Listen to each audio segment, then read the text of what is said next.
अपने आप से पूछें, अगर आलस या डर नहीं होता तो क्या मैं हार मान लेता। इससे आपको एक क्लियर हो जाएगा कि आपके अंदर काबिलियत की कमी नहीं है, बल्कि आप सिर्फ आसान रास्ता अपनाने की तलाश में हैं। एक दिन में ज्यादा से ज्यादा 3 चीजों पर फोकस करें और उस दिन सबसे पहले उन्हें पूरा करने को ही प्रायोरिटी दें। जैसा कि एक बिजनेस का रूल है कि हर रोज नए चैलेंजेस और अपॉर्चुनिटीज आती ही रहती हैं। बिजनेस भी हमारी लाइफ की तरह अनप्रेडिक्टेबल है, जिसमें कभी भी कुछ भी हो सकता है। इसके लिए सबसे पहले ये भरोसा रखें कि कड़ी मेहनत से इम्प्रूवमेंट हो सकती है और होगी, चाहे सिचुएशन कितनी भी मुश्किल क्यों ना हो। आपके एफर्ट्स आपको मनचाहे रिजल्ट देंगे। जितना ज्यादा आप ऐसे काम करते हैं जो आपको डिस्कम्फर्ट करते हैं, आप डिस्कम्फर्ट के साथ उतने ही ज्यादा कंफर्टेबल हो जाते हैं। जिम कॉलिंस भी अपनी बुक ग्रेट बाय चॉइस में इस स्ट्रेटेजी को यूज करके प्रोडक्टिविटी बढ़ाने के लिए कहते हैं। फोर्ड मोटर कंपनी के फाउंडर हेनरी फोर्ड अपनी कार प्रोडक्शन में करते थे। कार की पॉपुलैरिटी को देखते हुए कई कंपनी मार्केट में आई, लेकिन टाइम के साथ वो सभी मार्केट से गायब हो गए। इसका मेन रीजन ये था कि वो फैक्ट्री असेंबली लाइन को ठीक से बैचिंग नहीं कर पाए और हेनरी फोर्ड इस काम को करने में एक्सपर्ट थे। टू डू लिस्ट की इंपॉर्टेंस तो हर कोई जानता है। हर कोई जानता है कि उन्हें क्या और कब करना चाहिए, लेकिन ज्यादातर लोग ये नहीं जानते कि उन्हें क्या नहीं करना चाहिए। वो कहते हैं कि जब भी आप किसी मुश्किल ऑप्शन का सामना करें तो डिसीजन लेने के लिए आपके पास जरूरी इन्फॉर्मेशन का 40% से कम और 70% से ज्यादा नहीं होना चाहिए। आपके पास दिन में सिर्फ 24 घंटे हैं, बाकी सभी के पास इतने ही हैं। लेकिन कैसे कुछ लोग इतने ही टाइम में बहुत ज्यादा पैसे कमाते हैं और जो पूरा करना चाहते हैं वो पूरा कर लेते हैं। लेकिन वो ये सब कैसे कर लेते हैं? सैली ने गरीब लोगों की हेल्प के लिए एक चैरिटी शुरू की। उसे रास्ते में आने वाली मुश्किलों का अंदाजा नहीं था। जब उसे डोनेशन कलेक्ट करने और उसी की तरह काम करने वाले दूसरे कॉम्पिटिटर एनजीओ का सामना करना पड़ा तो उसे ये और चैलेंजिंग लगा। जब कोई डोनेशन देने से मना करता तो वो दुखी होकर ये सोचने लगती, लोग दूसरों की केयर करना क्यों नहीं चाहते, वो सेल्फिश है। इस तरह की नेगेटिव बातें सोचती सोचती बहुत जल्द सैली अपने काम के बारे में पूरी तरह से उदास हो गई। ये आदत अपने साथ बहुत सी नेगेटिव फीलिंग्स को लेकर आई, जिससे अब उसे डोनेशन लेटर लिखने और डोनेशन के कामों में हिस्सा लेने से नफरत होने लगी। जिस पर्पस की वो अपने दिल की गहराई से केयर करती थी, उसे छोड़ने में सिर्फ कुछ ही महीने लगे। अगर आपकी लाइफ भी शैली की तरह हो रही है, सपने देखते हैं और शुरू भी करते हैं, लेकिन उसे पूरा नहीं कर पाते, बीच में ही छोड़ देते हैं, तो ये वीडियो आपके लिए है।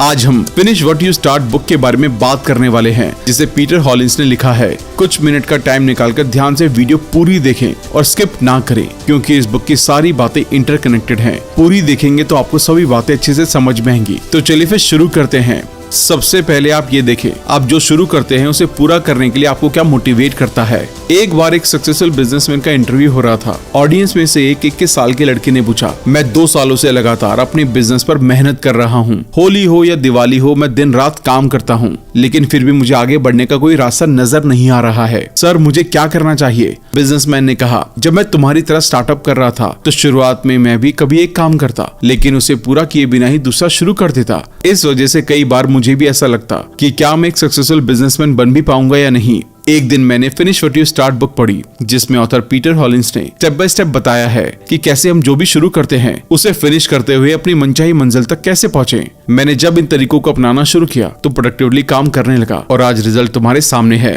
लड़के ने कहा, अच्छा सर, प्लीज हमें भी बताइए ना। बिजनेसमैन बोले, ठीक है, अगले 23 मिनट ध्यान से सुनना और इम्पोर्टेंट बातों के नोट्स भी बना लेना। ये तरीके बिजनेस में तो हेल्प करेंगे ही, साथ ही तुम्हारी डेली लाइफ के गोल्स, जैसे कितने पैसे कमाने हैं, हेल्दी रहना है और अच्छे रिलेशनशिप बनाने में भी हेल्प करेंगे। इसलिए एंड तक ध्यान से हर चीज को समझना। तो सबसे पहले अपने गोल के लिए मोटिवेटेड रहें। मोटिवेटर्स 2 तरह के होते हैं, इनर मोटिवेटर्स यानी कि जो हमें अंदर से एक्शन लेने के लिए इंस्पायर करते हैं, और एक्सटर्नल मोटिवेटर्स ऐसी बाहरी चीजें जो आपको एक्शन लेने के लिए मोटिवेट करें। अपने आप को एक्सटर्नली मोटिवेटेड रखने के लिए ये करें, अकाउंटेबिलिटी पार्टनर बनाएं। अकाउंटेबिलिटी पार्टनर ऐसे लोग होते हैं जो आपके गोल्स के बारे में बातचीत करते हैं। ऐसा इंसान जिसके साथ आप कुछ करने के लिए कमिटमेंट करते हैं और कमिटमेंट करने के बाद वो इंसान टाइम टाइम पर आपको याद दिलाता रहता है। जब आप हार मानना चाहते हैं तो वो आपको डांटता है और फिर से ट्रैक पर लाने की कोशिश करता है। अकाउंटेबिलिटी पार्टनर किसी दोस्त, सीनियर, टीचर या ऐसे इंसान को बनाएं जो वहां पहुंच गया है जहां पहुंचना चाहते हैं, या उस रास्ते की अच्छी समझ रखता हो जहां आप चल रहे हैं। मनी मोटिवेशन, पैसा खोने का डर एक ऐसा मोटिवेटर है जो सभी को एक्शन लेने के लिए इंस्पायर करता है और इसका यूज आप अपने फायदे के लिए कर सकते हैं। इसका एक अच्छा एग्जांपल महंगी जिम मेंबरशिप फीस है, जिसमें एक बार में 1 साल की या 6 महीने की फीस देने के बाद आप बार बार जिम जाना चाहते हैं। आप पैसा बर्बाद नहीं करना चाहते, इसलिए जिम जाते हैं ताकि आपकी दी गई फीस का ज्यादा से ज्यादा फायदा उठाया जाए। यही तरीका अपने काम में अपनाएं। अपने किसी भरोसेमंद दोस्त को कुछ पैसे दे दें और कहें कि जब मैं ये काम पूरा कर लूं तभी वापस देना। इससे आप जो स्टार्ट करेंगे उसे फिनिश करने के लिए अंदर से मोटिवेट हो जाएंगे। अगला तरीका है सेल्फ ब्राइबरी। अपने आप से वादा करें कि अगर आप अपने बनाए हुए प्लान को फॉलो करते हैं तो आपको इनाम मिलेगा। इनाम ऐसा डिसाइड करें जो आपको बहुत पसंद हो और मुश्किल आने पर उस इनाम को याद करके आगे बढ़ते रहें। एग्जाम्पल के लिए, अगर आप इस साल जितने पैसे सेव करने का टारगेट बनाते हैं उसे पूरा कर लेते हैं तो उनमें से कुछ पैसों से अपनी मनपसंद जगह छुट्टियां बिताने जाएंगे। मनपसंद जगह घूमने की फीलिंग को ध्यान में रखने से हर बार जब आप अपना पैसा किसी फिजूल की जगह खर्च करना चाहेंगे तो ये पैसे बचाने के लिए एक पावरफुल रिमाइंडर की तरह काम करेगा। अब इंटरनली मोटिवेटेड रहने के लिए ये करें, देखें आपको इससे क्या मिल रहा है। हो सकता है कि उस काम को पूरा करने से आपको पैसा मिल रहा हो या लाइफ में खुशी और सेटिस्फैक्शन मिल रही हो। जैसे संदीप महेश्वरी अपने सेमिनार इसलिए करते हैं ताकि लोगों की हेल्प हो सके, और आप जानते होंगे वो इसे कम्प्लीटली नॉन प्रॉफिट मॉडल पे करते हैं क्योंकि उनका पर्पस है लोगों को कुछ बेहतर सिखाना और लाइफ के बारे में एक नया नजरिया डेवलप करने में हेल्प करना, जिससे उन्हें इंटरनली खुशी मिलती है। वही इमेज बाजार के नाम से उनका बिजनेस है जिसे वो पैसों के लिए करते हैं। दोनों जगह उनका ये क्लियर है कि क्या मिल रहा है, इसलिए दोनों जगह अच्छा काम कर रहे हैं। इस तरह आप अपने काम में देखें कि उससे क्या चाहते हैं और क्या वो आपको मिल रहा है। अगर वो मिलता रहेगा तो आप काम करते रहेंगे। अगला सवाल, आपकी लाइफ कैसे बदलेगी? जैसे ज्यादा पैसे कमाकर आप अच्छा घर या अच्छी कार चला पाएंगे। अपनी कम्युनिकेशन स्किल डेवलप करके आप लोगों के साथ कॉन्फिडेंटली बात कर पाएंगे। फिर देखें आपकी फैमिली को क्या फायदा होगा। हम सबकी फैमिली हमारे लिए बहुत मायने रखती है, इसलिए उन्हें अपने आप को मोटिवेट करने के सोर्स की तरह देखें। उनके चेहरे पर उस मुस्कुराहट को इमेजिन करें जब आप उन्हें अच्छी लाइफ देकर प्राउड फील करवाएंगे। इमेजिन करें कि आपके बच्चों को अच्छे स्कूल की एजुकेशन मिल रही है, वो एक अच्छी सोसाइटी में रहते हैं और आपसे मोटिवेट होकर वो अपनी टीनेज तक इतने काबिल बन गए हैं कि स्कूल और कॉलेज का खर्च खुद से उठा लेते हैं। आपका दूसरों पर क्या इन्फ्लुएंस होगा? अपनी फील्ड के उन लोगों को इमेजिन करें जिनसे आप इंस्पायर होते हैं। आपको भरोसा होता है कि अगर वो कर सकते हैं तो मैं भी कर सकता हूँ। क्या आप नहीं चाहते कभी वो उदास बच्चा जिसे करने की कुछ उम्मीद नजर ना आ रही हो, जब वो आपकी स्टोरी सुने तो उसके अंदर से आवाज आए कि अगर ये इंसान इतनी मुश्किलों में रहकर आज वहां तक पहुंच सकता है तो मैं भी कर सकता हूँ। मैं सर एपीजे अब्दुल कलाम की बायोग्राफी यूट्यूब पर सुन रहा था। वो कहते हैं, मेरे हर मुश्किल प्रोजेक्ट को पूरा करने का एक पर्पस ये भी था कि कोई उदास बच्चा जिसे कुछ करने की उम्मीद नजर नहीं आ रही हो, जब वो मेरे बारे में जाने तो अपने ऊपर भरोसा कर सके कि अगर एक अखबार बेचने वाला मामूली सा लड़का इतना बड़ा साइंटिस्ट और देश का प्रेसिडेंट बन सकता है तो मैं भी कर सकता हूँ। अपनी सक्सेस से सिर्फ आप अपने लिए ही नहीं बल्कि उन लोगों की भी उम्मीद बनते हैं जो आपके जैसे हालात में हैं और कुछ करना चाहते हैं। अमीर बनकर ही आप गरीब लोगों की हेल्प कर पाएंगे, जिससे अपनी लाइफ को तो अच्छी तरह से जिएंगे, साथ ही साथ जरूरतमंद लोगों की हेल्प कर पाएंगे। आप कैसा फील करेंगे? इमेजिन करें कि अपने गोल को अचीव करने के बाद आप कैसा फील करेंगे। ये पॉजिटिव फीलिंग आपको काम को पूरा करने के लिए मोटिवेट करेंगी। अपने बड़े सपने को छोटा बनाएं। अपने बड़े गोल्स को छोटे छोटे हिस्सों में बांट लें, जैसे 1 साल के गोल्स को महीनों और फिर उन्हें हफ्ते और दिन के गोल में बांट लें। फिर हर दिन के गोल को पूरा करने में लग जाएं। हर रोज अपनी तरफ से 100% देने से आप अंदर से मोटिवेटेड फील करेंगे कि हाँ, मैं अपने बड़े गोल की तरफ बढ़ रहा हूँ। अगला स्टेप है अपना मैनिफेस्टो क्रिएट करें। हर कंपनी का एक मैनिफेस्टो होता है। वो अगले साल क्या क्या करने वाले हैं, किन गोल्स पर काम करेंगे, प्रॉफिट बढ़ाने के लिए क्या क्या चीजें इंप्रूव करेंगे, क्या नई चीज ऐड करेंगे, किन पुरानी चीजों को हटाएंगे। मैनिफेस्टो या रोड मैप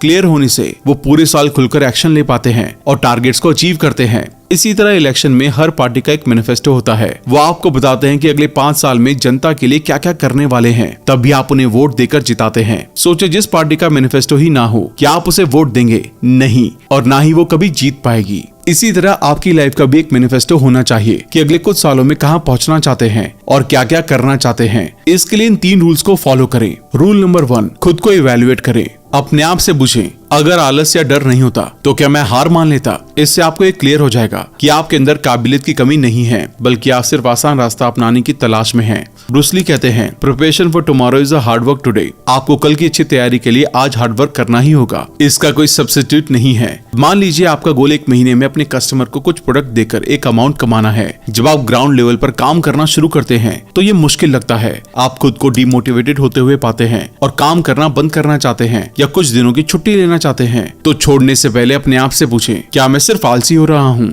अगर सच में कोई रीजन है तो ब्रेक लेना ठीक है, और नहीं है तो काम को कंटिन्यू करते रहें। इससे आपके बारे में अपने माइंड में एक एक्शन टेकर की इमेज या मैनिफेस्टो बनने लगेगा कि जिस काम को आप शुरू करते हैं उसे पूरा भी करते हैं। Rule number 2, 3 task method. एक दिन में ज्यादा से ज्यादा 3 चीजों पर फोकस करें और उस दिन सबसे पहले उन्हें पूरा करने को ही प्रायोरिटी दें। कभी कभी हम जो चाहते हैं उस पर इसलिए काम नहीं कर पाते क्योंकि समझदारी से प्लानिंग नहीं करते। जैसे एक्सरसाइज शुरू करने से पहले सोचते हैं बहुत थक जाऊंगा, या एक बार में आधा घंटा एक्सरसाइज मुझसे तो नहीं हो पाएगी। ऐसे में सिर्फ 10 मिनट के लिए 3 एक्सरसाइज चुनें और उन्हें ही करें। रात से पहले ही ये डिसाइड कर लें कि आप अगले दिन किन 3 चीजों पर कैसे काम करेंगे और अगले दिन सिर्फ उन्हीं चीजों पर ध्यान देने की तैयारी करें, ताकि आप लॉजिकली प्लान बनाकर उस पर काम कर सके और इमोशन से इन्फ्लुएंस होने से बचें। रूल नंबर 3, अपनी इंटेंशन को रीअफर्म करें।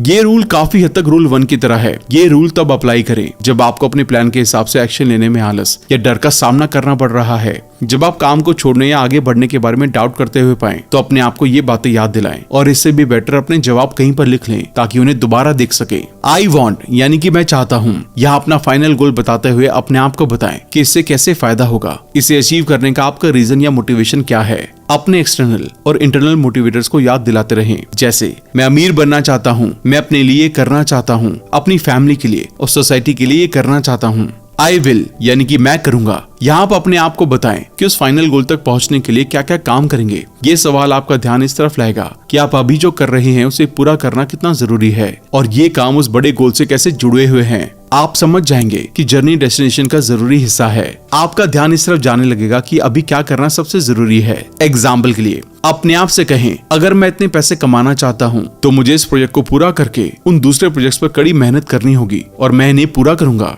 आई विल नॉट डू यानी कि मैं नहीं करूंगा। अब अपने आप को बताएं कि आपको क्या नहीं करना चाहिए। अब ऐसे काम लिखें जो आपकी ग्रोथ में रुकावट बन सकते हैं, जैसे ध्यान भटकाना, डिसिप्लिन की कमी, काम को डिले करना और दूसरे टाइम वेस्ट करने वाले काम करने से बचें। अपने आप से कुछ ऐसा कहें, मैं अमीर बनना चाहता हूँ, इसलिए मैं सोशल मीडिया पर बेकार कंटेंट में अपना टाइम खराब नहीं करूंगा और अपने प्रोजेक्ट्स पर काम करने को प्रायोरिटी दूंगा। अब आपको फॉलो थ्रू माइंडसेट डेवलप करना होगा। फॉलो थ्रू या सक्सेस माइंडसेट हमारी सिचुएशन और प्रॉब्लम को इमेजिन करने और उनसे डील करने का एक तरीका है। जेराल्ड अपना खुद का बिजनेस शुरू करना चाहते थे। जब उन्होंने सच में अपना बिजनेस शुरू किया तो कई मुश्किलों का सामना करना पड़ा, जिससे वो डरने लगे। एग्जाम्पल के लिए उन्हें एक प्रोजेक्ट में इन्वेस्टमेंट करना था, लेकिन ये सोचकर डर गए कि वो अपना पैसा खो सकते हैं। इस डर ने जेराल्ड को अनकंफर्टेबल कर दिया। एक और चीज जिससे वो इन्वेस्टमेंट करने से बच रहे थे वो थी अपनी हॉबी या लाइबिलिटी की चीजों पर पहले खर्च करना, जिस वजह से उनके पास अपने स्टार्टअप के लिए ज्यादा पैसा नहीं बच पा रहा था। जैसा कि एक बिजनेस का रूल है कि हर रोज नए चैलेंजेस और अपॉर्चुनिटीज आती ही रहती हैं, बिजनेस भी हमारी लाइफ की तरह अनप्रेडिक्टेबल है, जिसमें कभी भी कुछ भी हो सकता है। जेराल्ड इस सच्चाई को नहीं समझ पाए और नई चीजों को अपनाने के बजाय उनसे डरने और घबराने लगे। कुछ ही हफ्तों के बाद उन्होंने डिसीजन लिया कि एक बिजनेसमैन बनना उनकी पर्सनैलिटी को सूट नहीं करता। इसलिए उन्होंने अपनी सपनों की कंपनी शुरू करने के बजाय वो अपनी उस पुरानी जॉब में वापस आ गए, क्योंकि ये उनके लिए कंफर्टेबल थी। जिसका रिजल्ट ये हुआ कि वो कभी भी बहुत ज्यादा पैसे कमाने और बिजनेसमैन बनने के सपने तक नहीं पहुंच सके। ऐसा इसलिए हुआ क्योंकि जेराल्ड का माइंडसेट नेगेटिव था। उन्होंने आने वाली मुश्किलों या डिस्कम्फर्ट से डील करने या ऐसे सैक्रिफाइस करने को इग्नोर किया जो उनके सपनों के लिए जरूरी थे लेकिन कंफर्टेबल नहीं लग रहे थे। अगर जेराल्ड का माइंडसेट पॉजिटिव या ऑप्टिमिस्टिक होता तो वो सक्सेसफुल हो सकते थे, लेकिन अपने नेगेटिव माइंडसेट के कारण वो रास्ते में आने वाली मुश्किलों को गलत तरीके से देखने लगे, जिससे सक्सेस की कोई उम्मीद नहीं रह गई। जेराल्ड को और आपको भी इस तरह की सिचुएशन में सक्सेसफुल होने के लिए इस तरह के माइंडसेट को अपनाना चाहिए। Mindset 1, it's worthwhile mindset. इसके लिए सबसे पहले भरोसा रखें कि कड़ी मेहनत से इंप्रूवमेंट हो सकती है और होगी, चाहे सिचुएशन कितनी भी मुश्किल क्यों ना हो। आपके एफर्ट्स आपको मनचाहे रिजल्ट देंगे। खुद पर विश्वास करें कि आप भी दूसरों की तरह अच्छे हैं। अपनी स्किल्स और अपॉर्चुनिटीज पर भरोसा रखें। अपने ऐसे बिलीव्स को मजबूत करें जो आपको अपना काम पूरा करने के लिए मोटिवेट करते हैं। जैसे किसी बिजनेस मीटिंग में आपके पास भी क्लाइंट को हैंडल करने की उतनी स्किल है जितनी ऑफिस के बाकी सक्सेसफुल लोगों के पास है। Mindset 2, comfort with discomfort. इस सच्चाई को मानकर चले कि आपकी सक्सेस की जर्नी कभी कभी बहुत ज्यादा अनकंफर्टेबल हो जाएगी, इसलिए आपको इस डिस्कम्फर्ट के साथ कंफर्ट होने की जरूरत है। नई और अनजान सिचुएशन आने पर भी काम करते रहना कभी भी कंफर्टेबल नहीं होता, क्योंकि ये आपको ऐसे काम करने के लिए कहता है जो आपके लिए अननोन और नए हैं। कभी हार ना मानने के लिए आपको डिस्कम्फर्ट की फीलिंग से बचकर उसके पॉजिटिव एस्पेक्ट पर ध्यान देना होगा कि उसमें क्या है जो आपको गोल के करीब ले जा सकता है। जितना ज्यादा आप ऐसे काम करते हैं जो आपको डिस्कम्फर्ट करते हैं, आप डिस्कम्फर्ट के साथ उतने ही ज्यादा कंफर्टेबल हो जाते हैं। ऐसा करते रहने से आप पाएंगे कि डिस्कम्फर्ट एक टेम्परेरी फीलिंग है जो सिचुएशन का सामना करने के साथ ही कुछ टाइम में दूर हो जाती है। हिम्मत से उसका सामना करने से आपका मन डिस्कम्फर्ट से डरना बंद कर देगा और आपको ये फील होगा कि डिस्कम्फर्ट की फीलिंग आपको चोट नहीं पहुंचाती बल्कि सिखाकर पहले से ज्यादा मजबूत बनाती है। Mindset 3, allow learning mindset. Best selling book chicken soup for the soul के ऑथर जैक कैनफील्ड की बुक पब्लिश होने से पहले 144 बार रिजेक्ट की गई थी। जब जैक ने पब्लिशर से कहा कि वो इसके पब्लिश होने के पहले 18 महीनों में 1.5 मिलियन यानी कि 15 लाख कॉपीज बेचना चाहते हैं, तो पब्लिशर ने हंसते हुए कहा कि इसकी 20,000 कॉपी भी बेच लो तो तुम्हारी किस्मत अच्छी होगी। लेकिन जैक कैनफील्ड रिजेक्शन और फेलियर से नहीं डरे, बल्कि उनसे सीखते हुए काम करते हुए, और इस बुक की अमेरिका में 8 मिलियन से ज्यादा और दुनिया भर में 10 मिलियन से ज्यादा कॉपी बिकी। कैनफील्ड का बुक ब्रांड अब $1 बिलियन का बन चुका है। आप भी इसी तरह सीखते सीखते आगे बढ़ने का माइंडसेट डेवलप करें। इसके लिए अपने आप से पूछें, मैं इससे क्या सीख सकता हूँ। इससे हमारे अंदर नॉलेज की प्यास पैदा होती है। हम एक्साइटेड होकर ये देखने की कोशिश करने लगते हैं कि इस एफर्ट से फाइनल रिजल्ट कैसा मिलेगा और वो मिलने के बाद मुझे कितना अच्छा फील होगा। आप अपनी सक्सेस को एक्सपीरियंस करेंगे, जिससे मोटिवेट होकर आप अपने काम को पूरा करने में फिर से लग जाएंगे। Mindset 4, stress free mindset. Stress इस बात पर असर डालता है कि आप में कितनी विल पावर और सेल्फ कंट्रोल है। हो सकता है कि आपने अब तक इसे नोटिस ना किया हो, लेकिन ये जरूर फील किया होगा कि जब आप स्ट्रेस और परेशान होते हैं तो थका हुआ फील करते हैं और कम काम कर पाते हैं। एक ऑस्ट्रेलियन स्टडी से पता चला है कि जो स्टूडेंट अपने एग्जाम को लेकर परेशान थे, उन्होंने अच्छा खाना, अच्छी नींद और एक्सरसाइज जैसी हेल्दी हैबिट्स को इग्नोर किया। इसकी बजाय ज्यादा स्मोकिंग करते, कैफीन कंज्यूम करते और अपनी फीलिंग को कंट्रोल करने में स्ट्रगल कर रहे थे और अपनी केयर और कमिटमेंट पर ध्यान कम देते थे। MS धोनी मुश्किल सिचुएशन में भी कूल रहते हैं और सोचते हैं कि इसे ठीक करने के लिए क्या किया जा सकता है। सोचने के बाद उस पर काम करना शुरू कर देते हैं, जिससे स्ट्रेस अपने आप दूर होने लगता है। और इस स्ट्रेस फ्री माइंडसेट का ही रिजल्ट है कि आज वो यहाँ हैं। अब हम प्रोक्रेस्टिनेशन के बारे में बात करेंगे। इतना करने के बाद अब हमें अपनी प्रोक्रेस्टिनेशन की हैबिट पर काम करना होगा। चलो मैं आपको 2 दोस्तों की कहानी से इसे समझाता हूँ, जो फ्रीलांसिंग का काम करती थी। शैली के पास एक कोडिंग का एक बड़ा प्रोजेक्ट आया, जिसकी टाइम लिमिट 1 हफ्ते की थी। वो जानते हैं कि इसको पूरा करने के लिए उसे हर दिन 15 पेज का कोड पूरा करना होगा। लेकिन जब काम करने की बात आती है तो वो आलस के कारण काम को टाल देती है। अपने पिछले दिन के काम को रिकवर करने के लिए अगले दिन 30 पेज कोडिंग की प्लानिंग की, लेकिन क्योंकि उसकी कैपेसिटी सिर्फ दिन के 15 से 20 पेज कोडिंग करने की थी, इसलिए अगले दिन भी वो 30 पेज नहीं लिख सकी। इसलिए उसने अगले दिन भी इसे टाल दिया, जिससे अब उसे 45 पेजेस लिखने थे। अब वो काम पूरा करने का कोई शॉर्टकट ढूंढने लगी। किस्मत से मिल भी गया। सिर्फ 3 दिनों में 7 दिनों का काम पूरा कर लिया, लेकिन जल्दबाजी के कारण उसमें कई गलतियां थी, जिस वजह से क्लाइंट ने उस प्रोजेक्ट को अप्रूव नहीं किया और उस कस्टमर ने दोबारा से कोई भी प्रोजेक्ट शैली को करने को नहीं दिया। दूसरा एग्जांपल है मिशेल का। मिशेल भी सेम प्रोजेक्ट पर काम कर रही थी। शैली के अपोजिट मिशेल समझती थी कि उसकी स्ट्रेंथ और वीकनेस क्या है। अपनी स्किल के अकॉर्डिंग वो उस बड़े से प्रोजेक्ट को उतने छोटे छोटे हिस्सों में बांट लेती है जिसे मैनेज कर सके और अपने हर दिन डिसाइड किए हुए हिस्से पर काम करने लगती है। शैली की तरह भी वो एक दिन में 15 पेज कोड लिख सकती थी, इसलिए उसने हर रोज इतना करने पर फोकस किया, जिससे कभी कभी वो ज्यादा भी करने लगी। और हर दिन के गोल को पूरा करने के बाद वो अपने आप को छोटे छोटे रिवॉर्ड्स देती, जैसे दोस्तों के साथ थोड़ा हैंग आउट करना, गेम खेलना, अपनी पसंद की चीजें खाना। हफ्ते के एंड में उसने बिना किसी गलती के कोड लिखकर पूरा प्रोजेक्ट क्लाइंट को भेज दिया। क्लाइंट ने उसे पूरी पेमेंट की, अच्छी रेटिंग दी और 2 दूसरे क्लाइंट का रेफरेंस भी दिया। और सबसे अच्छी बात, वो उसके परमानेंट कस्टमर बन गए, यानी कि मिशेल को एक परमानेंट सोर्स ऑफ इनकम मिल गया। दोनों की स्किल और बाकी चीजें सेम थी, बस दोनों के बीच डिफरेंस ये है कि मिशेल अपने प्रोजेक्ट में प्रोक्रेस्टिनेशन ना करने और फोकस से काम करने की वजह से सक्सेसफुल रही। प्रोक्रेस्टिनेशन को खत्म करने में इन 2 तरीकों ने मिशेल की काफी हेल्प की। Temptation bundling. University of Pennsylvania में रिसर्चर मिल्कमैन ने इसे स्टूडेंट के साथ किया। उन्होंने बच्चों के प्रेजेंट बिहेवियर को वैसा बनाने की तरफ ध्यान दिया जिससे उनके फ्यूचर के गोल्स पूरे होते हुए दिख रहे हों। ऐसा करने से उन्होंने एक पॉजिटिव लेकिन मुश्किल लगने वाला बिहेवियर या आदत को करते हुए अच्छा फील करने के लिए कहा, जैसे वर्कआउट को अपनी आदत बनाने के लिए वर्कआउट करते टाइम अपनी फेवरेट चीजें खाएं, टीवी देखते टाइम वर्कआउट करें या वर्कआउट करते करते अपने फेवरेट गाने सुने। इस तरह वो उस काम को करते हुए तो अच्छा फील करने लगे और अंदर से मोटिवेटेड रहने लगे। अगर आपको किसी काम से दुख होता है तो आप सारा मोटिवेशन खो देंगे और काम टाल देंगे। इसलिए अपने बड़े गोल को छोटे मनपसंद काम के साथ करते हुए आगे बढ़े। आसान शब्दों में कहें तो अपने बड़े गोल के लिए ऐसे छोटे छोटे काम ढूंढे जिनसे इंस्टेंट प्लेजर मिले। मिल्कमैन ने पाया कि 51% बच्चे इस तरीके के साथ एक्सरसाइज करने में इंटरेस्टेड थे। इसके लिए 2 बॉक्स वाली एक लिस्ट बनाएं। एक तरफ आपके वो काम लिखें जो भी करने का मन करता है, जिन्हें करने में मजा आता है, और दूसरी तरफ वो चीजें लिखें जो आपको अपने फ्यूचर के लिए करने की जरूरत है। फिर दोनों को आपस में मैच करते हुए नहीं करें। मान लीजिए कि आपको चॉकलेट, सर्फिंग, सॉकर और रनिंग पसंद है, लेकिन एक जगह बैठकर काम, होमवर्क या पियानो की क्लासेस लेना पसंद नहीं है और आप जानते हैं कि इनसे ही अच्छा फ्यूचर बनेगा, तो चॉकलेट खाते खाते अपने काम को पूरा करें। इससे काम भी पूरा हो जाएगा और मजा भी आ जाएगा। छोटे स्टेप से शुरू करें। कुछ भी करने से पहले बस ये देख लें कि शुरू करने में आपकी रुकावटें बहुत कम हो। एग्जाम्पल के लिए आपको 100 पेज की बुक पढ़नी है तो उसे इस तरह से ना देखें, बल्कि छोटे छोटे चैप्टर्स, पैराग्राफ्स और लाइंस की तरह देखें, क्योंकि पूरी किताब इन सबसे मिलकर बनी है। इसलिए आप इन छोटे पैराग्राफ को पढ़ते हुए छोटे छोटे स्टेप्स उठाएं। छोटे छोटे काम तेजी से पूरे होते हैं, इसलिए शुरू में छोटे छोटे ऐसे स्टेप्स लें जिन्हें आसानी से कर सकते हैं और करते करते बड़े गोल तक पहुंच सकते हैं। इस तरह सबसे पहले सबसे आसान कामों से शुरुआत करें। शायद आपको ये उल्टा लग रहा होगा कि सारी मुश्किल चीज बाद के लिए क्यों छोड़ें। याद रखें, प्रोक्रेस्टिनेशन को दूर करने के लिए पहले स्टेप को जितना हो सके उतना आसान बनाना जरूरी है।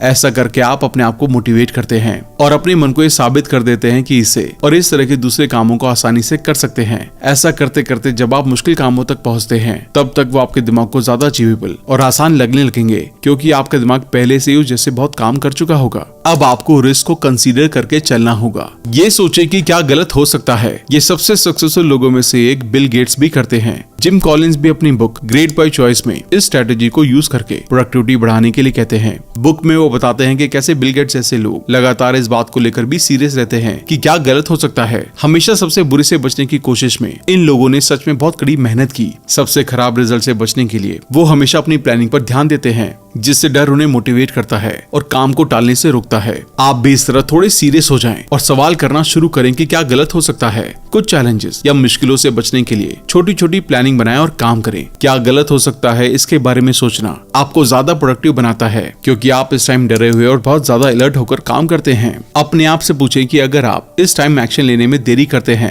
तो आपको कैसे नुकसान हो सकता है। ये मौका किसी ज्यादा एक्टिव इंसान को मिल सकता है या ये हाथ से भी जा सकता है, क्योंकि कई चीजें एक सही टाइम पर ही मिलती हैं और उन्हें उसी टाइम हासिल करना होता है। हालांकि डर कोई अच्छा मोटिवेटर नहीं है, लेकिन अगर ये काम करता है तो इसका यूज क्यों ना करें। जब आप जानते हैं कि किस तरह के खतरे में हैं, तो डर आपको आगे बढ़ने के लिए अंदर से पुश करता है। आमतौर पर प्रोक्रेस्टिनेशन बोरियत, जरूरत से ज्यादा कंफर्ट और सिक्योरिटी से आती है, इसलिए इन फीलिंग को दूर करने से आप बेचैन हो जाते हैं और बुरे रिजल्ट से बचने के लिए उस काम को पूरा करने पर ध्यान देने लगते हैं। इसके बाद अपना नो डिस्ट्रैक्शन जोन बनाएं। नो डिस्ट्रैक्शन जोन बनाने में 3 मेथड काफी यूजफुल रहेंगे। पहला मेथड है बैचिंग। बैचिंग का मतलब अपने काम को उससे रिलेटेड किसी दूसरे से जोड़कर पूरा करना है। जैसे फोर्ड मोटर कंपनी के फाउंडर हेनरी फोर्ड अपनी कार प्रोडक्शन में करते थे। कार की पॉपुलैरिटी को देखते हुए कई कंपनी मार्केट में आई, लेकिन टाइम के साथ वो सभी मार्केट से गायब हो गए। इसका मेन रीजन ये था कि वो फैक्ट्री असेंबली लाइन को ठीक से बैचिंग नहीं कर पाए और हेनरी फोर्ड इस काम को करने में एक्सपर्ट थे। इसलिए हेनरी फोर्ड ने पूरी कार बनाने के कंप्लीट प्रोसेस को अलग अलग हिस्सों में बांट दिया और फिर हर हिस्से पे काम करने के लिए टीम बना दी। जैसे पहले इंजन बनेगा, फिर सीट कवर, फिर बम्पर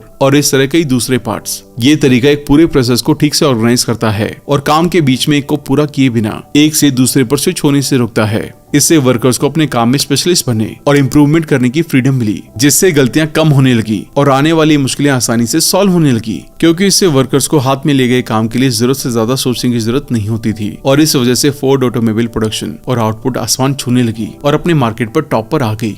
दूसरा मेथड है don't do list. To do list की इंपॉर्टेंस तो हर कोई जानता है। हर कोई जानता है कि उन्हें क्या और कब करना चाहिए, लेकिन ज्यादातर लोग ये नहीं जानते कि उन्हें क्या नहीं करना चाहिए। डोंट डू लिस्ट आपको ऐसी चीजें बताती है जिन्हें इग्नोर करके या उन पर कम से कम ध्यान देकर भी अपने फाइनल गोल को हासिल किया जा सकता है। अपनी डोंट डू लिस्ट में 2 चीजों को शामिल करें। सबसे पहले उन कामों को शामिल करें जो जरूरी हैं, लेकिन किसी बाहरी रीजन के कारण आप अभी उसमें से कुछ भी नहीं कर सकते। ये ऐसे काम हैं जो 1 या कई महीनों में आपके लिए जरूरी हैं, लेकिन दूसरों से रेस्पॉन्स या उनके एक्शन के पूरा होने के बाद ही आप उसमें से कुछ कर सकते हैं। जैसे मेरा एक दोस्त अमेज़न कंपनी में सेलर के अकाउंट को मैनेज करता है। उसका काम अमेज़न पर सेलर अकाउंट बनवाकर उसके प्रोडक्ट्स को लाइव करवाना है ताकि ऑर्डर आ सके। अब इसमें कुछ स्टेप्स हैं। जैसे पहले सेलर रजिस्ट्रेशन होता है, फिर सेलर अपने प्रोडक्ट बताता है और अमेज़न में दूसरे डिपार्टमेंट में टीम लिस्टिंग करती है।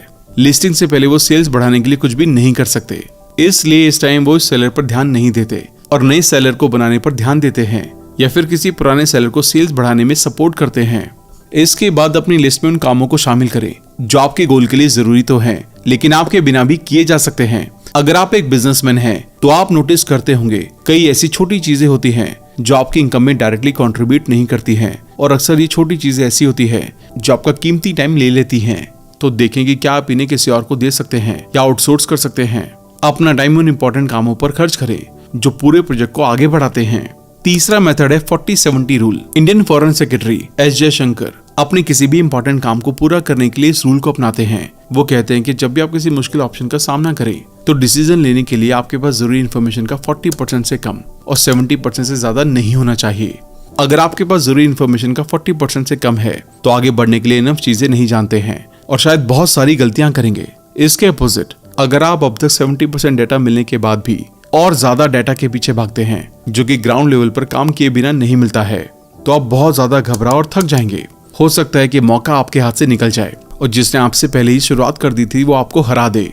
जब आप 70% से ज्यादा इन्फॉर्मेशन या कॉन्फिडेंस पाने की कोशिश करते हैं तो कई नेगेटिव चीजें सामने आने लगेंगी, जिससे आपकी स्पीड कम और इंटरेस्ट भी कम होने लगेगा, जिसका मतलब यह है कि कुछ भी अच्छा नहीं होने वाला है। इसलिए इस रूल से काम करें ताकि आप जो भी शुरू करें उसे पूरा भी कर सकें। थैंक यू दोस्तों। तो ये थी फिनिश व्हाट यू स्टार्ट की बुक समरी। आइए इस बुक के मेन लेसन्स को वापस से रिवाइज कर लेते हैं ताकि आपको सभी पॉइंट्स याद रहें और उन्हें इम्प्लीमेंट करना आपके लिए आसान हो जाए। अपने गोल्स को पाने के लिए हंग्री रहें। ऐसा आप अपने इनर और एक्सटर्नल मोटिवेटर्स को याद करके कर सकते हैं। बिजनेस और पॉलिटिकल लीडर की तरह अपना मैनिफेस्टो क्रिएट करें कि अगले 5 सालों में आप कहां पहुंचना चाहते हैं। डिस्कम्फर्ट सिचुएशन में कंफर्ट होने वाला सक्सेस माइंडसेट डेवलप करें। प्रोक्रेस्टिनेशन को खत्म करें और एंड में नो डिस्ट्रैक्शन जोन बनाएं। बैचिंग और 40-70 रूल के साथ जितना जल्दी हो सके एक्शन लेना शुरू करें और काम को कंप्लीट करें। थैंक यू दोस्तों। अगर आप भी बुक समरी के इस हिस्से तक पहुंच चुके हैं तो आप भी हमारी तरह किताबों से बहुत प्यार करते हैं। अगली किताब आप हमारे चैनल पर कौन सी देखना चाहते हैं हमें कमेंट करके जरूर बताएं।